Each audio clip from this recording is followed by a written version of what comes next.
करणार आहोत taste cross.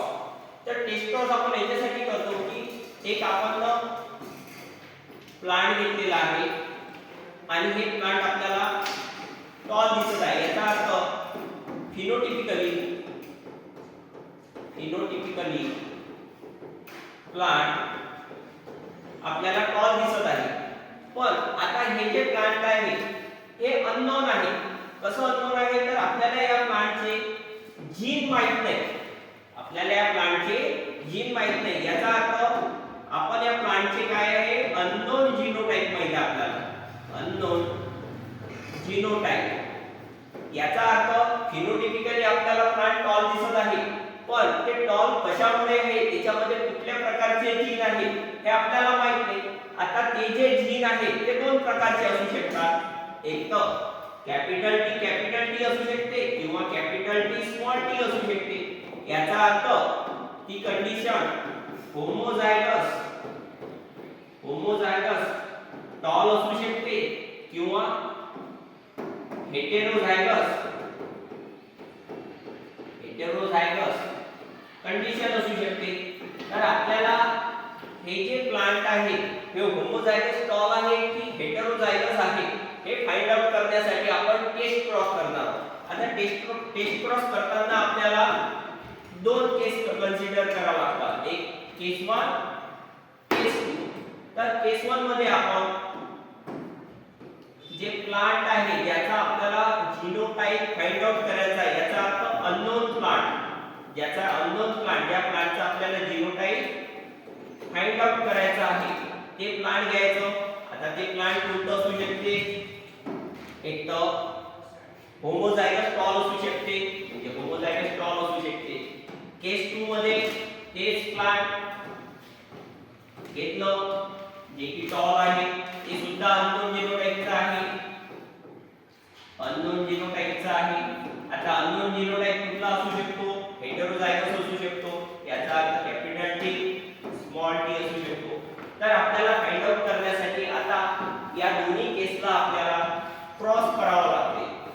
या दोन्ही कंडिशनला क्रॉस करावा लागते. तर क्रॉस कोणासोबत करावा लागते तर याच व्हेरायटीच्या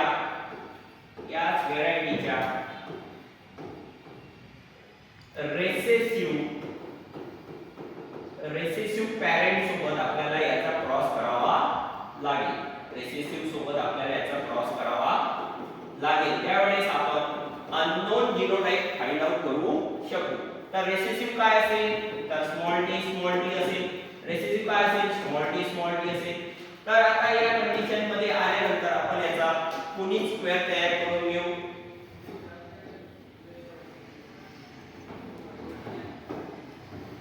पुनित स्क्वेअर तयार केल्यानंतर आपण हे गमिट याच्यामध्ये नेऊन घेऊ. कॅपिटल टी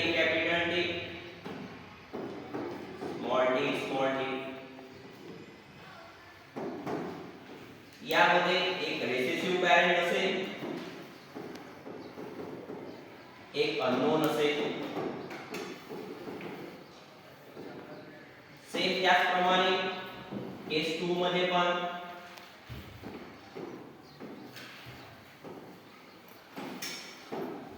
एक अननोन असेल एक रेसेसिव्ह असेल.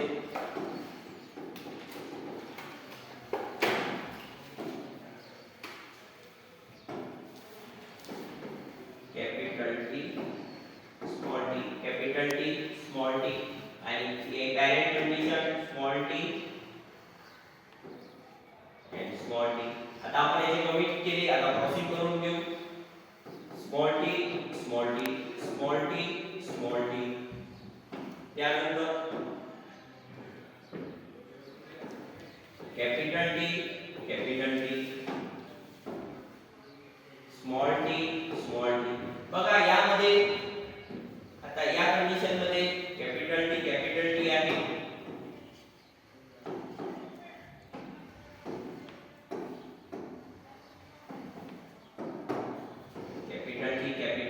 आपण हे कॅपिटल टी घेतलेला आहे. या ठिकाणी कॅपिटल टी स्मॉल टी घेतलेला आहे.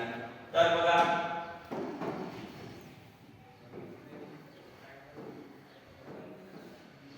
तर आता आपण याचे कमिट पाडल्यानंतर क्रॉसिंग करून घेऊ.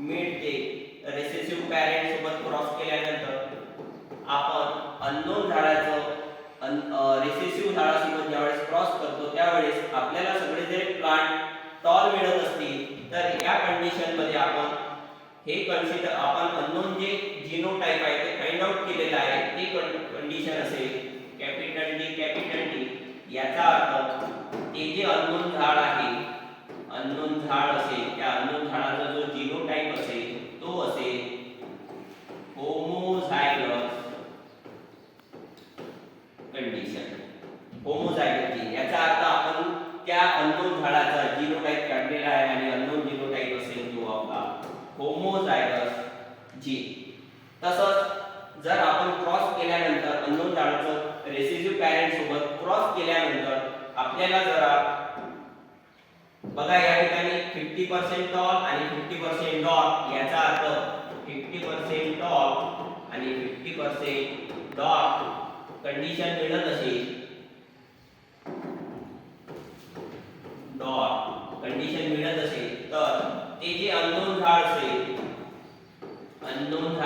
त्या अननोन झाडाचा जो जीनोटाइप असेल अननोन झाडाचा जो जीनोटाइप असेल तो असेल हेटेरोझायगस तर टेस्ट क्रॉसच्या सहाय्याने आपण अननोन झाडाचा जीनोटाइप फाइंड आउट करू शकतो अननोन झाडाचा जीनोटाइप आपण दोन प्रकारे फाइंड आउट करू शकतो केस 1 आणि केस 2 केस 1 मध्ये आपण टॉल झाडाचं रेसेसिव्ह झाडासोबत क्रॉस करायचं आणि टॉल झाडाचं रेसेसिव्ह झाडासोबत क्रॉस करायचं टॉल झाडाचं रेसेसिव्ह मध्ये करताना आपण हेटेरोझायगस पॅरेंट घेतलेला आहे या ठिकाणी होमोझायगस पॅरेंट घेतलेला आहे तर अशा प्रकारे आपण आज टेस्ट क्रॉस बघितला